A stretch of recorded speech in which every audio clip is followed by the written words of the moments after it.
Good to meet you. Absolutely. This is Karen with NewClevelandRadio.net. And today I have Luke Carlsen with me. And looking at you, Luke, I would say that I'm very surprised about the music that you like. Um, I understand that you are into jazz. Is that correct? I am into jazz. Yeah, it's a pleasure to be here. Yeah. So, what got a young guy like you into jazz? I mean, come on, that's, many decades back, isn't it? Yeah, well, I think jazz still lives on. There, there are artists today like Kendrick Lamar or Amy Winehouse, and Adele kind of stuff is pretty bluesy, and I think John Mayer is pretty bluesy. Michael Bublé, of course, Harry Connick Jr., and these are contemporaries. So I don't think it never quite went away. There's difference. There's new jazz that's kind of meshing together, molding together with hip hop. So you'll see YouTube videos of this girl studying on, and it's called chill hop radio, which is this jazzy hip hop stuff. So I don't think any music doesn't go away. We still listen to Bach, we still listen to Mozart, so it will always be here. You're quite Just correct. So just what got depends you, on. yeah. So what got you into music to begin with? Both my parents are not musicians, but they had a deep appreciation for culture and music. And that was really the only thing that would calm me down. I'm a night owl, and I still am. And I was it when I was a kid. So the only thing that would get me to bed was this Beatles Lullaby album. It was an instrumental, Okay. a whole album of instrumental music. And probably about 11 or 12 a.m. at nights, I'd finally chill out if they put my music on, and that was it. So just needed some external stimulus, and music was what did it for me. So there was something about my makeup that just needed it to really function. I can understand that. Yeah. So you grew up on the East Coast, I understand, correct? My mom did, actually. So I'm from South Dakota. My mom met my dad in DC, and then she moved to South Dakota with my dad when she got married to him. There aren't many musicians from South Dakota, are there? No, not South Dakota, but my hometown's about a few hours away from Minneapolis, and Bob Dylan and Prince are both from Minneapolis. So there are musicians that are from the area, from the Midwest, that are some of the best. So I love Bob Dylan, and Prince is probably the greatest guitarist of his time. So, and among other things. Right, exactly. So how long have you been actually playing music, writing music, involved? Did you really start this when you were 11 years old and your parents had to calm you down, or was it later in life? Yeah, I started singing right away. I just, when I was in preschool, I went to this kinder music, and my teacher noticed that, oh wow, like he's can really match pitch well. That's unusual for a 3-year-old. Right. So I just something was there, and my parents just saw that and went with it. Sure, if it was something else, if I just happened to be really good at math, or I might be in finance today, but I just happen to have this knack for it. And I just got into lessons and started taking piano lessons and guitar. And I really didn't start doing it professionally, though, until I graduated from college in 2015. So I've been out of school for 5 years now. And I started a jazz band since I'm a baritone crooner. Okay. I figured that was the best route to go for me. And it's just been just playing LA, playing Southern California, and the desert area since. So what's this last 6 months plus been like for you out in California with the fires, with the pandemic? Yes, it's been very incredibly isolating for many people. I'm not just in the United States, but especially it's not healthy to go outside when there's a fire, of course. Right. So gives you more reason to be inside. Um, yeah, I didn't want to feel badly about myself, and I wanted to keep creating, and I really hadn't made an album. So I just thought, I'm just going to go for it now. There's nothing else to do. There's not going to be gigs. From what I was reading from the epidemiologist, probably not going to be a lot of gigs for another year, even, Right. because Exactly. there's over 300 million people in this country. That's a lot of vaccines to manufacture. Absolutely. Incredible amount of vaccines. So I just figured this was it. If I wanted to keep creating, and now I get to meet lovely people like you, and it's just led me. I think it was the right call. Well, and it has been a difficult time, but one of the things that I have learned from musicians and writers, this has been almost a godsend for them because it really made them sit down and do some of the things that they wanted to do for a long I time. think so. I think so. It's yeah. In many ways, it was the best thing that happens. And there were a few articles that came out in the New York Times and the Atlantic that Shakespeare's greatest plays were written during a plague. Thought that's fascinating, but that makes sense because what else can you do? You have to stay at home. you're not going to go out, so might as well write and come up with some charts. Exactly. And then take it to the studio. So tell us about this release that's happening in 2 days on Friday, the 16th of October. Mm-hmm. Um, Well, I'm like I said, I'm a jazz crooner, so I love the Great American Songbook, and I've always loved Irving Berlin. Like he did White Christmas, for those of you in your audience that don't know. But there was a tune of his that was written in 1923 called "What'll I Do," and it was the only tune that he wrote that was autobiographical. So there's some pain there because he was separated from his significant other at the time. And I thought, this is like really good stuff. So it was normally done as a waltz, but I thought I could do something special with it and put it into a 6/8 kind of count. So it kind of sounds like this blues, like almost like Beatles-esque, like neo soul version. I thought, I just really wanted to put my own sounds on a Great American Songbook chart, so it doesn't sound like every other person and their uncle has played it. Yeah. And it's not a song that's super well known. Maybe people in your audience have heard Nat King Cole sing it, or Frank Sinatra sing it, or maybe Henry Nielsen. Probably Nat King Cole. So I think when they hear this, it's really going to be quite different from any version that they've heard. But I think that's what I have to do with jazz to keep it relevant.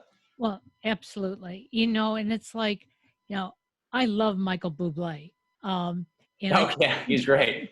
And I think I love him because my son, who's also a vocalist, he thought that was going to be his profession. And then he's decided that he loves baseball more than music. Oh, wonderful. Oh, yeah. But when he performs and does jazz, he almost sounds like Michael Bublé. Does he? Oh, and he says that's a great thing, but it's a terrible thing. Yeah. Because, he wants to sound like him, but there's just something about that mix in his voice. So I understand when you say that you want to take something and really make it your own. That's really, really important. I think every artist has to do that to stand out. And it can't be a second-rate version of somebody else.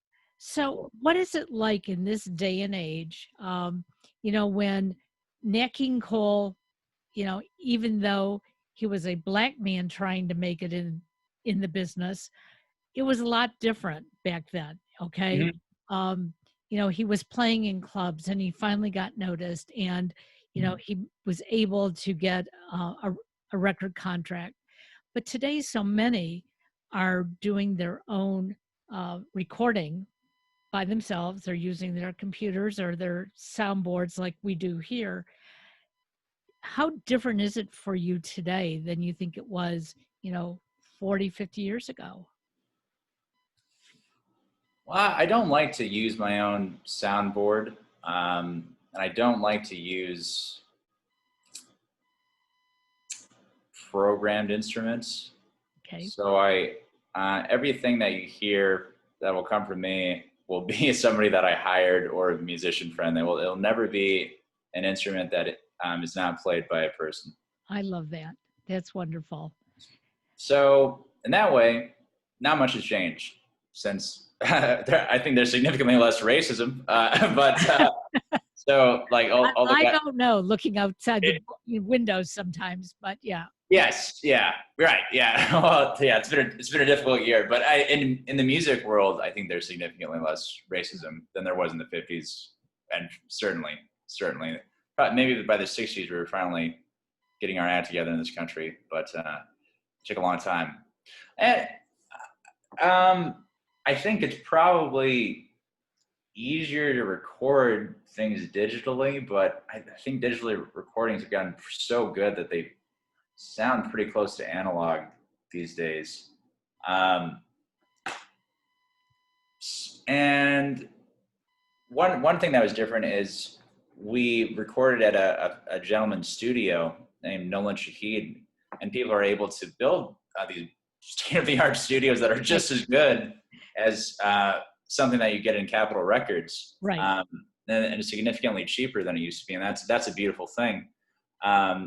But you just have to kind of know those people or just meet those people. And luckily, a friend of mine introduced me to Nolan, so I was very grateful and very lucky that I came across him.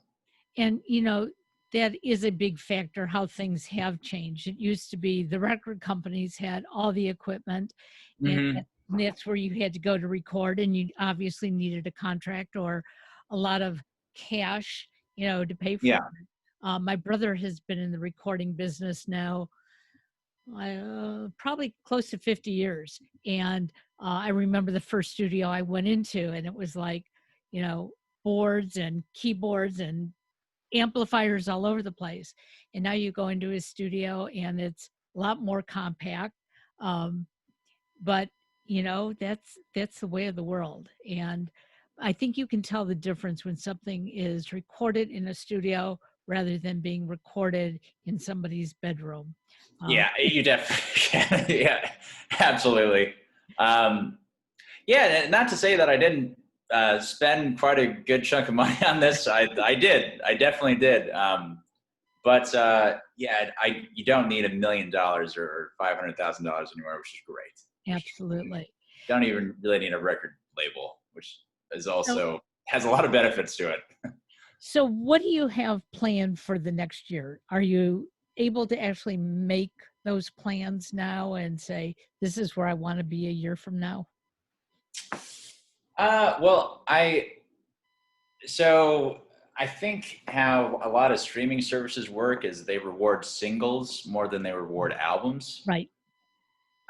So I'm going to repackage this as an album once I've released 6 other songs, and I'm just gonna make a plan for myself to release one a month.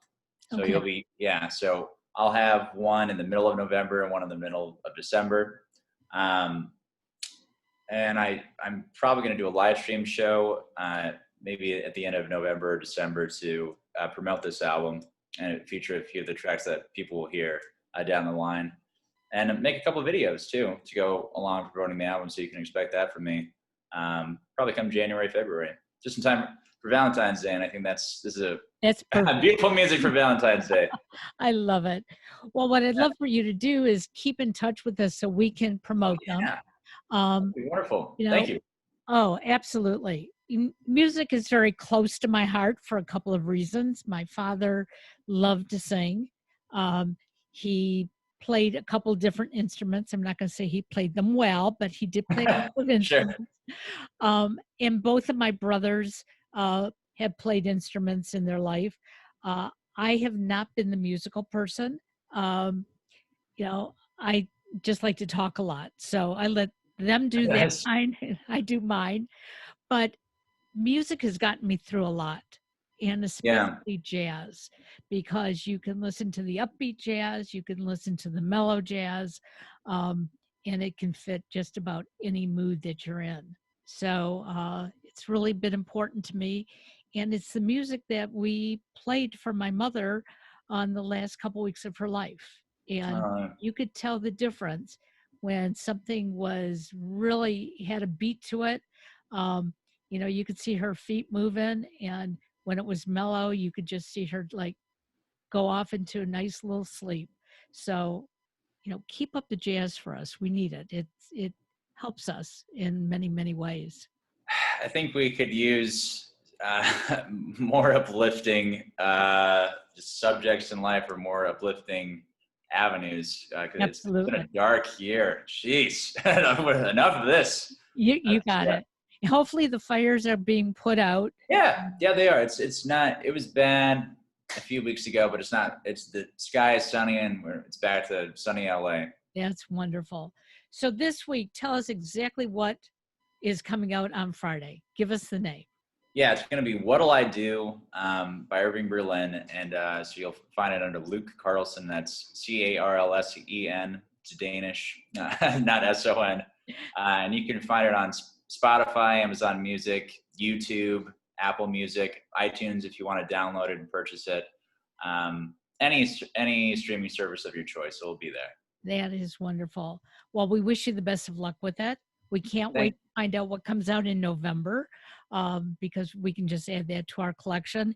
And when I tell all of our listeners, please, if you download the music, download it legally, pay for it. Because the artist put a lot, you put a lot of work into it, okay? And you're not out in a big audience where you're making money playing to people. Right now you're playing to yourself and you're recording, and I want people to go out and buy it. So don't forget that. That's what we all need. Yeah, I really appreciate that. And if anybody likes what they hear, they can reach out over Facebook or Instagram. I'm just Luke Carlsen Music on both, and I'd love to chat with you. And anybody that loves jazz music, I'm always happy to have a conversation with them. That is wonderful. Well, you take care, and go take a walk. It should be a beautiful day. It is a beautiful day. Yeah. Is it a beautiful day where you are too? Well, we're in Cleveland, and it's cold today. It's colder? Yeah. Getting rainy. So, but you know what? It's a new day, so that's a good thing. It's a new day. The sun still shines. We're still rolling. Well, take care. Pleasure to meet you. Bye-bye.